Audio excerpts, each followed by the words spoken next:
And it's a great launch from Rafa Câmara, but he's got a little bit of wheel spin. Nikola Tsolov jumps into the gap behind him in front of Alex Dunn. It's a challenge down the inside from Gabriele Mini on Dino Beganovic as they make their way down towards Saint-Devote for the first time. It's Joshua Dirksen who's side by side, and was there a little bit of contact there for Noel Leon in his way into Massenet? He certainly looked to be moving around and around Roman Belinsky there as they make their way down into Mirabeau for the first time. Rafa Câmara defends the road and has to do so because Tsolov was looking very feisty on the way down to Mirabeau. There was a little bit of contact as the two rode in to get close once again, but further down the pack, Alex, there was contact, and that's Mari Boyer down the inside of Ollie Goethe. Deep down the inside of Ollie Goethe, but Goethe's going to find the traction through the exit. Boyer with no grip and purchase as he made his way down towards the apex, and they've had to stay with the status quo. A little bit of difficulty getting these soft tyres up to temperature, Alice. It's much cooler today, and you can see the drivers very tentative as they make their way down to the Nouvelle Chicane.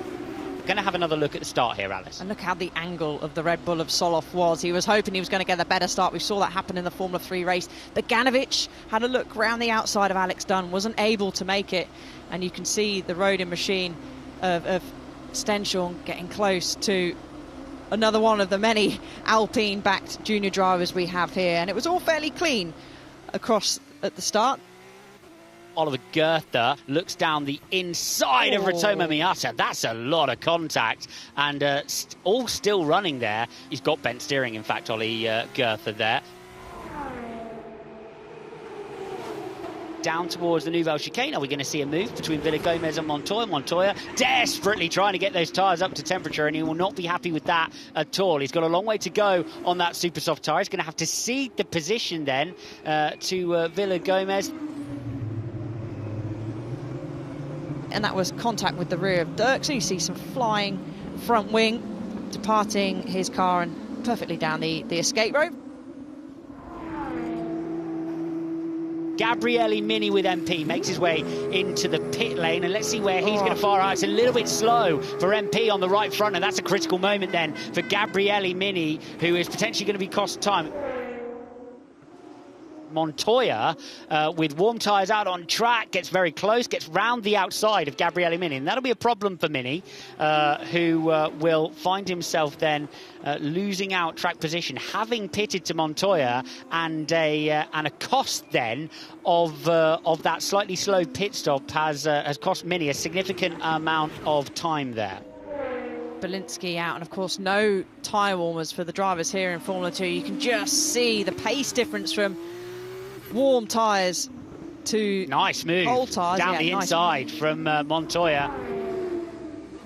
Across the chicane, Alex, goes Belinsky. Yeah, decent stop from Dams with the other car, but he's going to have to cede the place there. So was that a potential move there from Belinsky? That's brave stuff. You're going to go round. No, just rear, kicked over. Leon made the corner wider than it needed to be. This group now, from Beganovic backwards, are going to start putting pressure on the leaders to come in. Looking at the contact there, Ollie Goethe on the rear of Van Hoopen. And nowhere to go for Ollie Goethe. Going to look around the outside of the hairpin. Can he get all the way around the outside of the hairpin? And was there contact there? Very close to the front wing there with the rear right tyre of Van Hoopen. He's got so much more traction than him.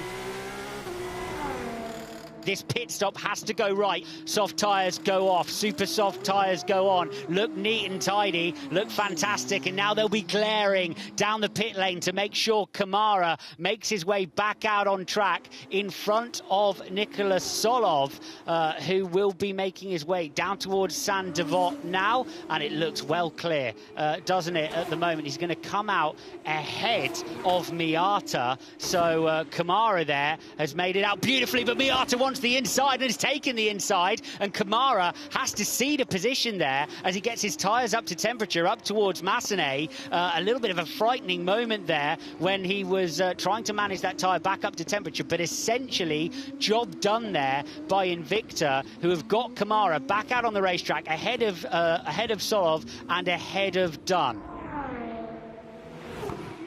Down the outside goes Nikola Tsolov. Câmara goes straight in the braking zone, locks up and loses it onto the runoff area in Saint-Devote. Nikola Tsolov leads the race virtually, and Câmara is off, and it is devastation at Invicta. Was everything correct with that machine? He's sitting in neutral in the runoff area, and he cannot believe it. Was there any issue on this lap? Why the went so slow? We had a massive margin.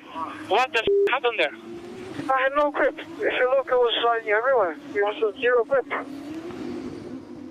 Wow. Oh, and we've gone back to green. Miata under pressure from behind, has to cede a position there. Ritomo Miata being under pressure here. Dirksen, still one of the drivers yet to pit, still on the soft tyres he took from the beginning of the race, but Miata massively struggling, several drivers massively struggling to get this soft tyre, this super soft tyre up to temperature, and Miata, one of those, is going to be Beganovic, who's next to deliver the pain around the outside of the Nouvelle Chicane, and he's descending through the order here. So Maini will then cede the lead of the race on the road and leave only Boyer out on the racetrack on the same tyres on which he started the race. Let's see where Maini will fall back to. It's going to be a decent position on pit exit from Maini, who had a gap out front, and drops back in then ahead of Dino Beganovic. And this is going to be over a podium position then. So Maini is going to try to hold on to the tyre here, with Beganovic with much more grip behind him. And can Beganovic take the podium as they make their way through the tunnel? Maini's got to defend on tyres that just do not have the temperature down to the Nouvelle Chicane. Can Beganovic get all the way around the outside? They both go deep. And who is going to claim that corner? Beganovic stands on the throttle, but across the line to take victory comes Nikola Tsolov, his third victory of the year for the Bulgarian driver. This battle for third position will still keep on raging on. Alex Dunn comes across the line for second position in the Rodin, but who is going to be third? It's Maini versus Beganovic, and I think Maini Beganovic has made it through on the very line here. Ritomo Miata is now trying to challenge as they make their way to the finish line. So Beganovic there managed to make his way through on Maini that final lap. Tsolov lifts the trophy high, big smiles, big claps. Brilliant job. Formula 2 feature race is done. Let's see how they finished up. Nikola Tsolov took the victory away from Alex Dunn, who ran him to the line 9 seconds behind. Dino Beganovic took third from the final lap from Maini. Martini Estenchor, Ritomo Miata, Emerson Fittipaldi, Sebastian Montoya, Noel Leon and Roman Belinsky. And it's time for the champagne in what was, as ever, a tumultuous feature race here in the Principality.